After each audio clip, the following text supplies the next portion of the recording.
old heart impacts past painful scars. In fact, I blast tasteful bars and pass. I back up my actions. Fact, don't ask, grab reactions. Jacked attack with every word, then act with class as they hear me snap. I got nothing to lose, cause I fought and felt the bruise. Now I'm not the one confused. Call the shots and they produce. I ain't lost, I'm finally loose. Pick a new silver excuse. I need the views to boost me to a new abuse of being used. Everybody wants a piece now. Y'all can rest in peace now. You're dead to me, so peace out. Remember, you're discreet now. Get ready for defeat now. Alrighty. Hello everybody. This is Kirusho here. And now, whenever we last left off, we had just told you who Hope was and her origin story of her timeline. Now, with all of that, we do pick up with Izuku Midoriya in the past timeline, which, for less confusing sake, we shall call canon for right now. Now, within the canon of this timeline, Midoriya is now on Earth, 3.5 years ahead of schedule, meaning that the threat will have to come to him and his family. Now, Vados, as she is telling everyone about precautions they can possibly take, they're all beginning to focus on training. And Bakugo Katsuki, as he is still looking through this file, does eventually leave, stating that they have taken that information from a private server, but he will give them a small benefit of the doubt. Since he saved the world, he'll give him that much. And since his parents are alive, it's also the least he can do. So, whenever the Galactic Patrolmen don't show up within 6 months, then he'll come back here and arrest him. Now, Bakugo then flew off. With all that being said, we also do have Midoriya, who is still trying to piece everything together, as they do eventually find a video file. And this file they do open, as it is a young blonde woman, somewhere within her 20s, as the video does begin to play. Yes, hello, this is Melissa Shields of the Earth Defense Force. Who is this? It's that woman, Bakugo. Saw her name. Now, I am uncertain of whether or not this has reached the past. In fact, the idea of time travel and it being possible is something that would have been out of our reach for a very long time. However, I am glad to inform you of our current data. Now, as she does say this, Hope actually does run into the room, before she does call Melissa her mother. Melissa turning to Hope and beginning to talk with her. Now, this does surprise all of them. The daughter of Melissa Shield? Okay. Now, throughout all the research data they have on here, nothing directly links Hope to Midoriya, Momo, or Mina. However, it is just linking them to, well, Melissa herself. Now,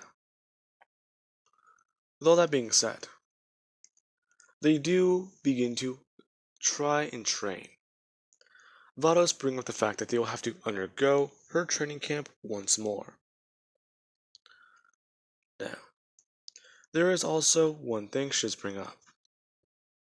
If they are to survive, then they will need to become Super Saiyans, just like Midoriya has.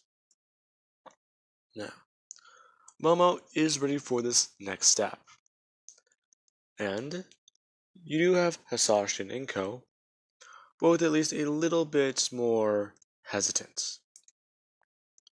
They've seen what that type of power can do to their son. And Midoriya, he's had to go through constant training just to try and keep it at bay. So, they do bring up an idea to Vados. Would it be possible for them to master the Kaioken? Her trying to explain the drawbacks to doing that. Super Saiyan may be a more beneficial ability. Once their body does become accustomed to it, most likely they will have no drawbacks. However, they do want to stay with their Earthling side. Now, with all of that, there is also Mina, who does ask Vados if there are any ways for her to get stronger. Now, her current power level is around 2.5 billion to 3 billion. And she does actually explain that if she does want to get stronger, then it is quite possible that she will have to train with the Supreme Kai. Huh? But why am I singled out? Well, Mina, all will become clear within time. Now, I will take you to the planet and get you started on training. In fact, I will be staying with you for a majority of the time. However, I will routinely check up on these four. Now, with all of that, they do leave. Except they do leave one thing. Midoriya did ask Vados if they could leave a device to contact Earth. Well, yes, we can.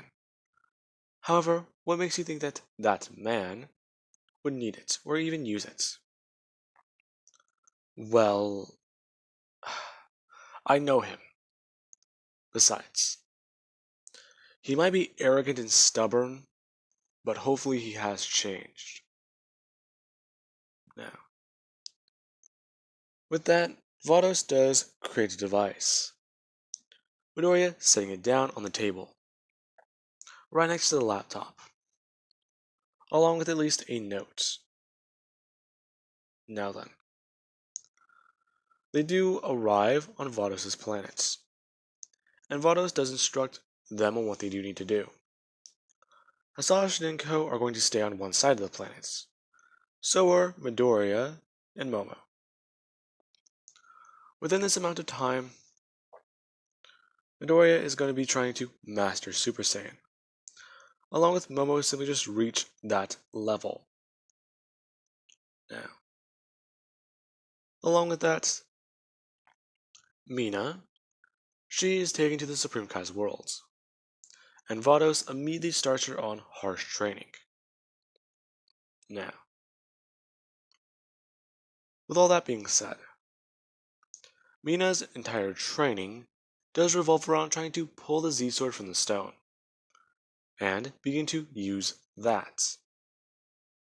Now, while she is doing all that, let us cut over to Izuku and his family, along with Momo. Hasashi and Enko do have a few theories, and one of them was, quite simply, to stay in Kaioken for as long as they could. Their body is already used to lower levels of the ability.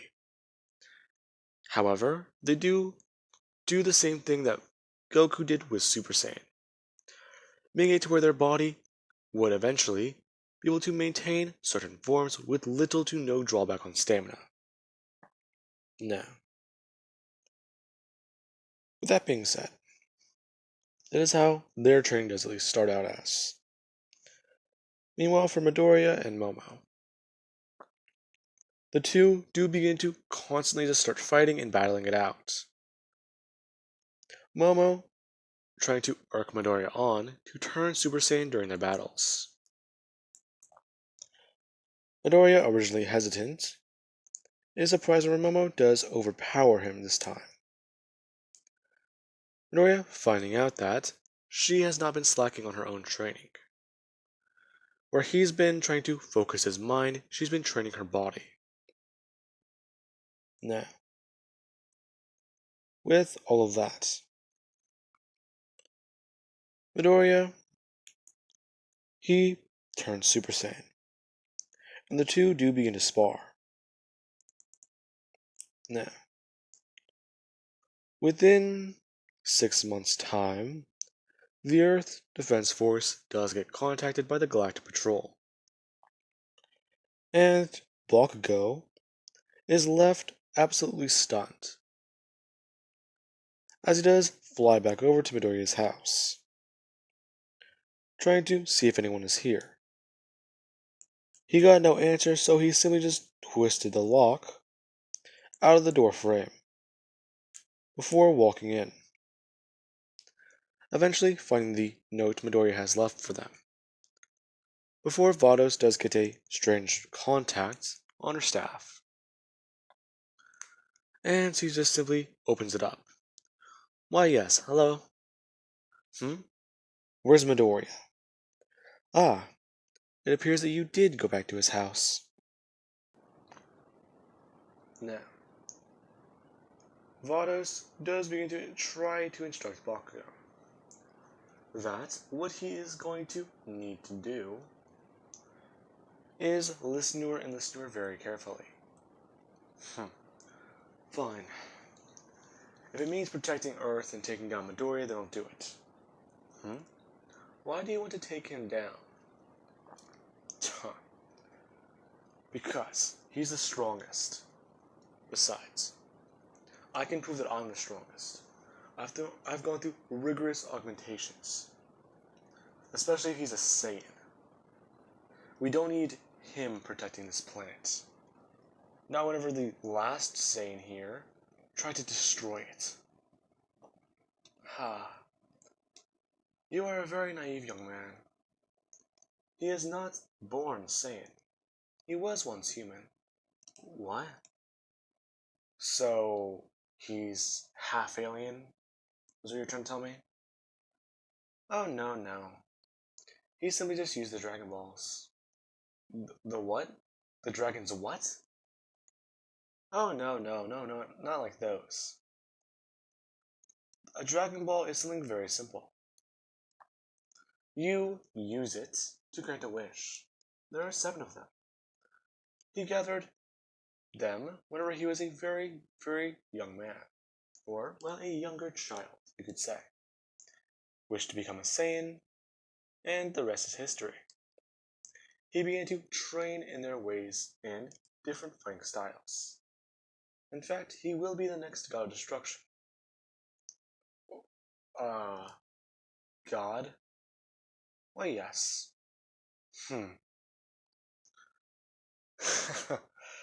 Don't make me laugh. I am quite serious. Within this universe, he will become the god. The destroyer, if you will. Choosing which civilizations will live, flourish, and survive. And which ones will be destroyed. Now, she does begin to give Bakugo more and more explanations about the current universe. Bakugo being slowly brought up to speed, as he does gather the names that are on the list. Now, quite a few of these people are, well, let's just say, not interested in Bakugo's offer. Come with him and train. Get stronger and, actually, yada yada yada. As soon as he starts talking about time travel and other things, people immediately get lost, thinking that it's some obscure prank. Now, he does try and show different data to different people. However, they still don't really buy it. Now, Bakugo does show the data to the current following people. Melissa Shields, Shoto Todoroki, Kirishima, and Kendo. Along with, I want to say, one of their other mechanics, who does actually work on adjusting augmentation implants. Mei Hatsume. Now, it was a struggle to try and find these people, since they were scattered around Japan. However, he did eventually come to find them. Now, May was then transferred over to Melissa's facility to try and reverse engineer some of the alien technology they have gotten from the Galactic Patrol. And that is how she ends up within the facility with Melissa. Now then, with all that being said, the Earth's human, or androids, are being together in a small number. Meanwhile, we'll cut back over to Beerus's planet, where Midoriya and Momo are both training. It has been roughly 2 to 3 weeks after they've been dropped off. His father, he can feel his power level is 10 times higher, and it has not dropped at all within the last 12 hours, meaning that his dad is attempting to do something too. Now, Midoriya, he's trying to help Momo get to Super Saiyan. All he did was focus on his intense rage and anger. Now, he begins to try and pull these things out of her, going Super Saiyan in their next fight. As soon as he does, Momo is a bit more hesitant to fight him. However, she does still oblige.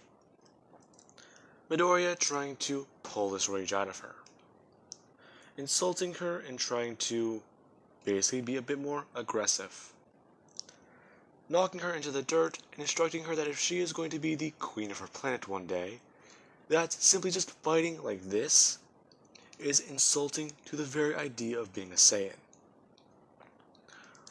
Before spouting off, well, somewhat a bit more aggressively, that her father almost died during the war, and she almost died during the war. Her mother died during the war. Millions died because she stood by and did nothing about it.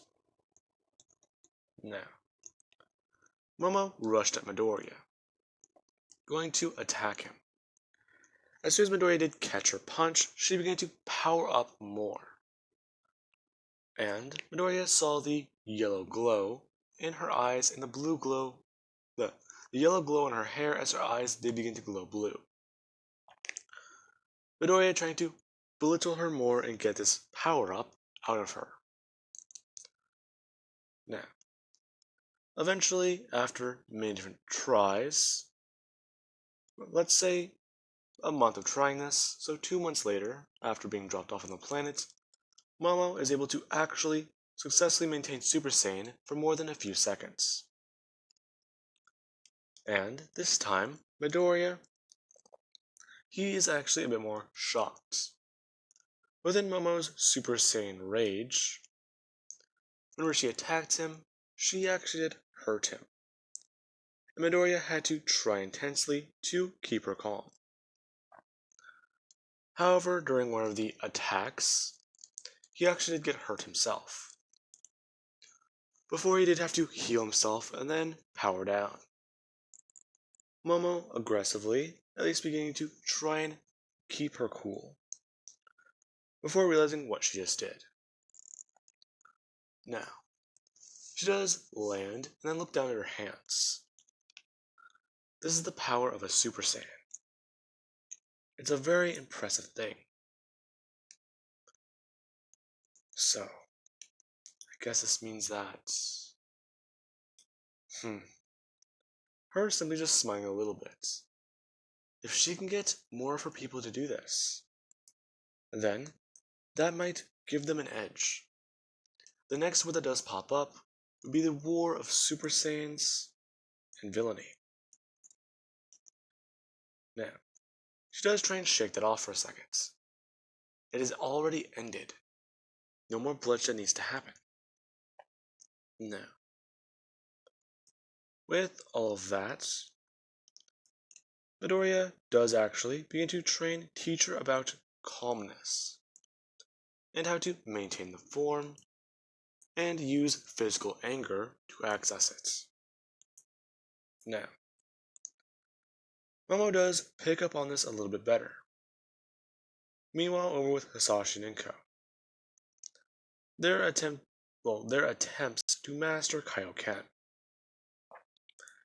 It has been going quite well, and the two have been in contact with King Kai a lot, talking with him and trying to get more information about the technique.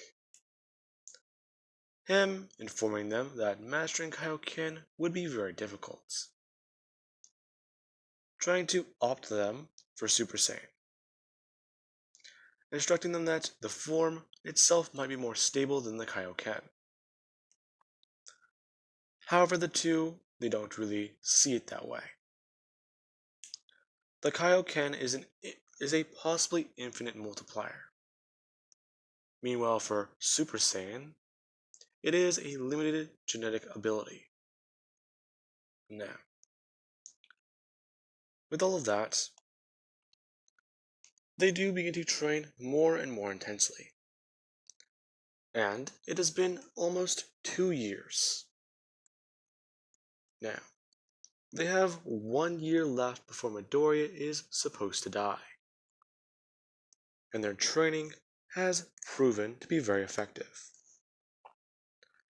Now, we will cut to the first day off that Midoriya has had in quite a long time. Midoriya and him,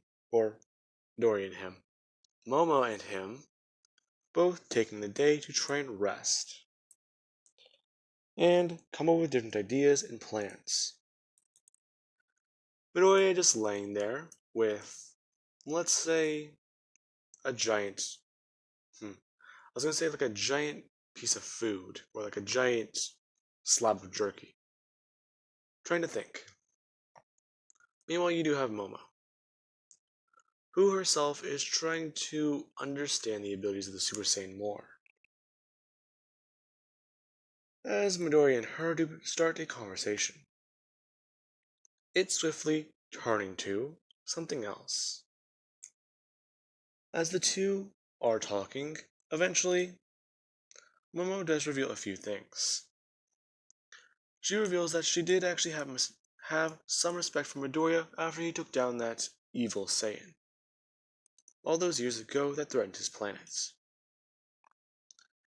And then there's the fact that Midoriya turned himself into a Saiyan for the simple fact that he thought becoming one would benefit him more, to keep not only his planet safe, but his own people. Now, eventually Momo does begin to show or at least try and persuade Midoriya with her feelings. Now, Midoriya does pick up on them, since he's not clueless. Now, Midoriya does begin to at least try and talk with Momo. Right now isn't really a very good time, you could say. Midoriya does somewhat understand Momo's feelings, because it's his own, well, instincts as a Saiyan that does drive him towards her. Now, for those of you who do not understand Saiyan biology, or, well, Saiyans in general, it was, well, apparently, not surprisingly, Saiyans, they have a tenacity to go for strong women.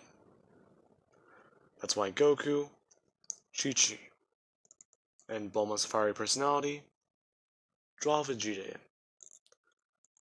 Now,